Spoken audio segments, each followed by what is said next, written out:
And welcome back, everybody, to Open. I'm your host, Bob Lee.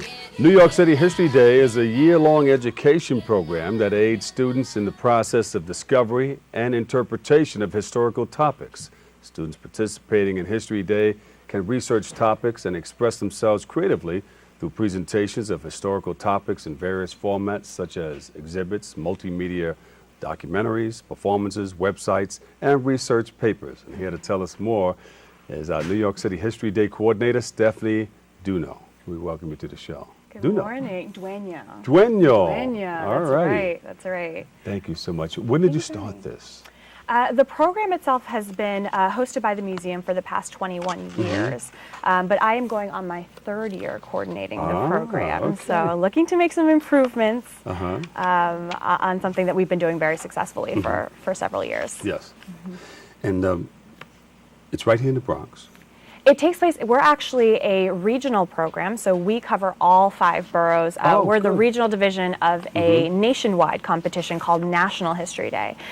So like I mentioned, we're responsible for all 5 boroughs, which means that we reach out to private schools, public schools, parochial schools, Jewish day schools throughout all 5 boroughs of the city. So you get everybody to participate in New York City History Day. What is it? What was the vision before? So New York City History Day, first of all, aligns beautifully with the museum's mission. It's hosted by the Museum of the City of New York, and what we seek to do at the museum is explore the past, the present, and the future of New York City. And so what this allows students to do is to really find a bridge to that academic community.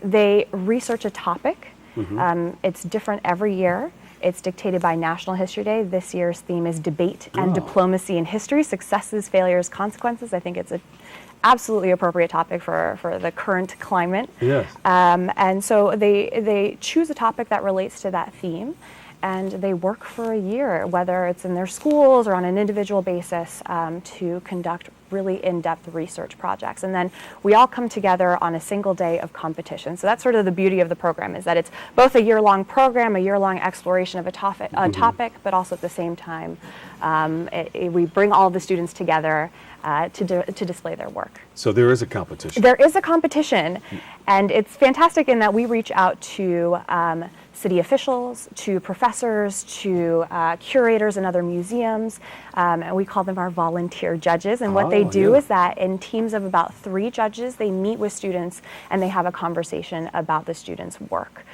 So it's really an opportunity for students to share their enthusiasm for their topic, because they do really become experts on whatever topic it is that they choose. So students are competing by sharing their information. They share their information. So judges are sort of evaluating, but both and discussing at the same time the work that they've done. Whoever knows the most or seems like they know. Well, it has to do with presentation. There are 5 different mediums that students can present their information through, and you mentioned them. One is exhibit board, another is a live performance. Students can craft documentaries.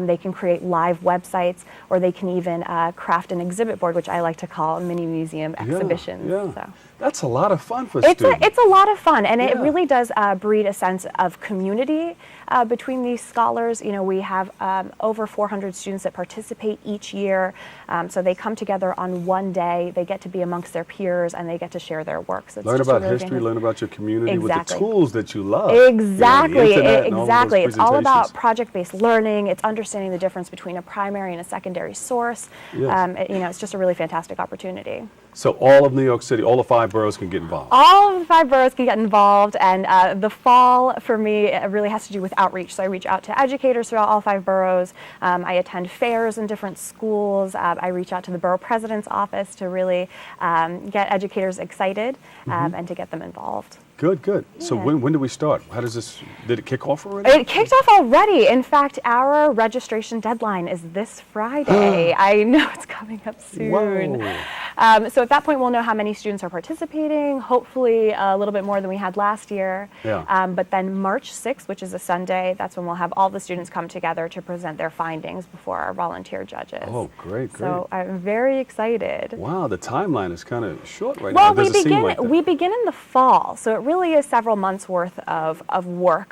both on my part but also on the students' part. Are we dealing with elementary, or just going from elementary all the way up to 6th through 12th grade? 6th through 12th. And they can compete. They actually compete in 2 different divisions. We have a junior division, which is for students in 6th through 8th grade, and then a senior division for students in 9th through 12th. And that has to do a lot with the sophistication of analysis depending on what grade level they Yeah. are. So they compete within their division. What can our community or what can students learn from this program such as this? It's about project-based learning, and what I love about that is that students really do become experts on their topic. The National History Day theme is always purposefully broad so that students can really choose something that caters to their own interests. And I love that there's this sort of flexibility of choice where they can choose how to present their findings. It may be a history competition, but students can perform, students can create documentaries, and I think that that caters to different skill sets that wouldn't traditionally appeal to students that don't want to write a historical paper, for example. Sure. Yeah. Now, is there a follow-up to something like this? Because once you come up with something really, really big and Right. students really, really love it, So I and, find that what do you do next? the competition model, I think, is very appealing, especially to the students. I find that educators often approach it as a program. But what's so fantastic is that New York City History Day, like I mentioned, is the regional division. So students that have exceptional entries, that place at the city level, get to move on to New York State History Day in Cooperstown. And then from there have the opportunity to possibly move on to National History Day, which is held in Maryland, at University of Maryland. Wow. So at each level, competition becomes more fierce. Yes. But also the rewards become greater. There's scholarships that are awarded at the national level. So that's a really fantastic opportunity for students. Great program. Yeah. Now, the deadline is? February 4th to register, but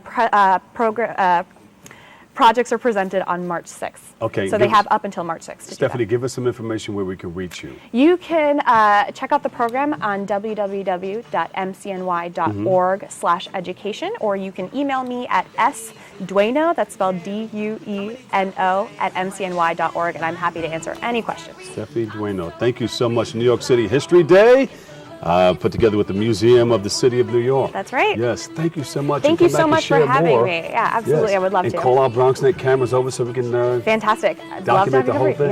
Yes. All right, it's time for another break, but don't change that channel because up next, we'll give you all the details on an organization that's dedicated to developing the South Bronx. Stay right there.